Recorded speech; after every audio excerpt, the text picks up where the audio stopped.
The Honest Truth. Met Benito Vergatini. Smile 90.4 FM. Joining us this evening to share insights on how teachers are getting it right to bridge cultural divides and to drive progress is Regional Manager at Citizen Leader Lab, Selwyn Page. Mr. Page, good evening and thank you for joining us tonight. Thank you so much, Benito. This is a privilege to join you live on your show. I'm just glad that I can do this and to speak to your audience. Thank you so much for joining us, Selwyn. Appreciate it. So how do teachers act as nation builders? You know, Benito, I think we all remember a teacher, in our growing up that were pivotal figures that sort of shaped us, they sort of in our memories, edged in our memories. And I think one of the things is, we need teachers that instill values, values like tolerance, respect, compassion, and empathy.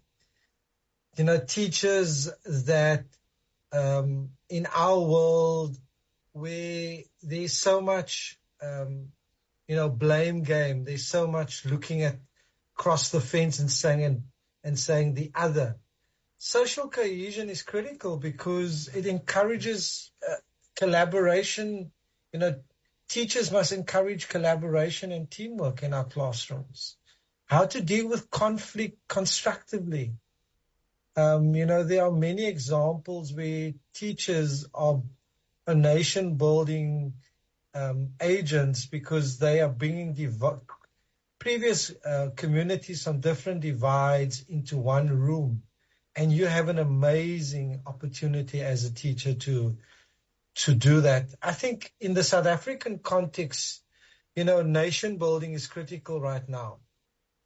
Teachers can inspire students to be active citizens, teaching rights and responsibilities.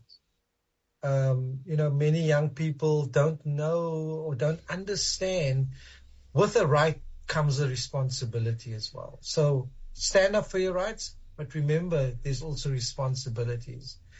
But social justice for me is one of those elements where in the South African context, civic responsibility is important. So teachers can foster that as well. And then very important right now in our country, how can young people, if we go back to 1976, 1985, community involvement. Young people have the power and teachers can encourage young people to get involved in community projects. Volunteer your time. Don't sit at home. Get involved. And then I love this part about South Africa. We've got a rich cultural heritage.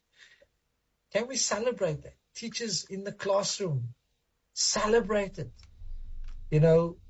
Let's speak our different languages in the classroom and allow for freedom of expression, but with deep respect, with deep understanding of different cultures. So for me, those are some of the things that to build social cohesion and foster nation building, that's what teachers can do in the classroom. Selwyn Page is Regional Manager at Citizen Leader Lab, joining us this evening. Join us too on 0829 904 904. So given the opportunity that teachers do have to promote and advocate for meaningful change, and you've cited a range of examples, what qualities do you feel puts teachers in such a pivotal position to become these agents of change? Yeah, I think here is, we need people that are aware of themselves, firstly. Teachers can make or break a young person's mind. They're sensitive. They are open to learning. So teachers need to be culturally sensitive. Because we're in such a flux in our country at the moment, cultural sensitivity is critical. I think the next element for me is also important, the quality of being problem solvers and allowing for a constructive critical thinking. Young people want to know that they can wrestle with problems. And a teacher that doesn't stand back and encourages inquiry, addressing social issues. Come on, let's talk about this, man, as a class. Or even in the lower grades, allow for a different way of thinking or different way of doing things. Then teachers, in my world, I know of teachers who often they found themselves a loss for words. But effective communication, between building strong relationships with learners, in our classroom, allowing them to express and creating a nurturing environment. So communication is important. Imagine the stresses that young people come to school with.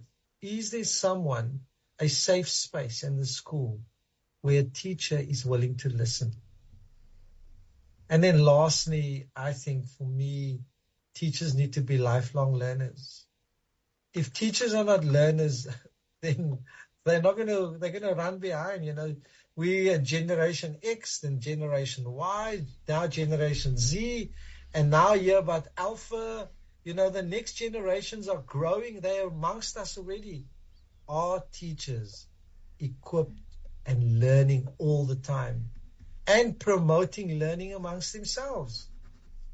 Because school is an environment for learning. So teachers constantly need to keep up with the times and in such a way that they don't need to be experts, but they need to understand the environment, who they're teaching to, and what things they need to be aware of. So those are some of the things. Social justice is critical as well. Critical thinking, communication, and sensitivity to the cultures that we work with. Selwyn, around that learning and being committed lifelong learners, what role then do school leadership development programs play in that regard? I work for an organization called Citizen Leader Lab, and we see that if the leadership is not committed to getting their teachers on board, constantly saying, hey, what are you doing of upskilling yourself? You've come in with a B.Ed degree. You're now teaching in this area. Do you really fully grasp this area? So leadership programs, leadership development, the principal himself or herself, they need to be constantly at the cutting edge of leadership shifts in our country, leadership shifts in our schooling environment. Because remember, our schooling environment is a complex one. There are pressures from within. So the system itself needs a leader that is a visionary leader, saying, where are we going all the time as the team? But there are pressures from outside as well. So there are political pressures. There are social pressures that impact on the school. And those things manifest themselves in the school. So the leader needs to build the confidence and the capacity of his team all the time. And then I think it's important that leadership foster and leadership programs foster a culture of innovation, experimentation, and creativity. You can't do things the way they used to do it years ago. You're going to have to be experimenting and taking risks. I think we have a highly regulated school environment at the moment, which is needed. There needs to be checks and balances, but the principal needs to also constantly challenge his team to be creative. what new things can we do so that we don't remain at the same place? And then I think the last thing for me is to build relationship with external stakeholders. Leadership programs as the one that we're involved with at Citizen Leader Lab encourages principals to look at how do you build networks with outside organizations, with outside stakeholders, the bubby next to the shop, the owner of the restaurant down the road. Do they understand what's happening in the school environment? Because they can play, as external stakeholders, a pivotal role in shaping also what happens in the school. So those are some of the things that leadership programs similar to the one we do encourages principals just to look at their school differently, and then to encourage their leadership teams, firstly the SMT, and then the teachers. And then that naturally then gets seen in action in the classroom. And you can't believe when communities externally get involved, when there's innovation at the school.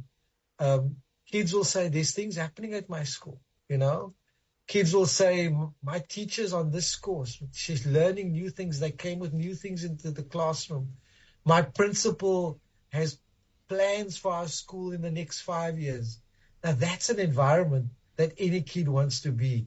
And then that school becomes a place where everybody wants to be. And I've seen that our principals and leaders turn things around. And further to that, lastly, Selwyn, I mean, what then are the key investments needed to ensure that that sort of environment becomes a reality for South African schools? I think there's a few, but there is this triad of relationship that is important, Benito. One, the triad of relationship is the school. In the school environment, firstly, there needs to be an organization that is effective, well-run school. Then there is the relationship with the department or the Department of Basic Education. That relationship needs to be strong because the custodians of education is the Department of Basic Education. So that relationship is important. And then the last relationship is the relationship with private stakeholders, the external ones. So if those relationships are in sync, wow, schools will thrive. On top of that, you will see then investment roll into the school, resources. So resource development will then happen in the school. The resources, not only financial, but people resources. Our schools are under-resourced teachers. Our schools are under-resourced infrastructure. That then becomes where the school becomes a hub because the department understands the need, has a full grasp. The teachers the school environment is expressing that, and the private sector sees we can play a role. Because remember, if there's a strong education system, the businesses in our country in the next 5 to 10 years will get the highly qualified young people coming into that space. But right now, there's a challenge. We're not producing enough young people that are employable in the private sector for entrepreneurship to take place. So you need that triad. Yeah. Yes, those key investments that you speak of, because that creates that environment then, as you pointed out, Selwyn, that in fact can be incredibly effective in reducing so many of the challenges that we are facing in South Africa, such as youth unemployment and tackling and breaking the cycle of poverty. I think it's for me, I like what you're saying, we have many young people that are unemployed today. And so teaching and learning in our classrooms has an amazing opportunity just to catapult young people into the next step, And so there is a challenge, but I don't think it's unattainable if there is a triad stand closer to each other and say, hey, come on, let's work together on this. Regional Manager at Citizen Leader Lab, Selwyn Page. Appreciate your time and your insight, Selwyn. Thank you. Thank you for joining us this evening. I so appreciate the opportunity to share with you, Benito, and with your guests, and God bless you. Smile. The music sounds so good. 90.4 FM.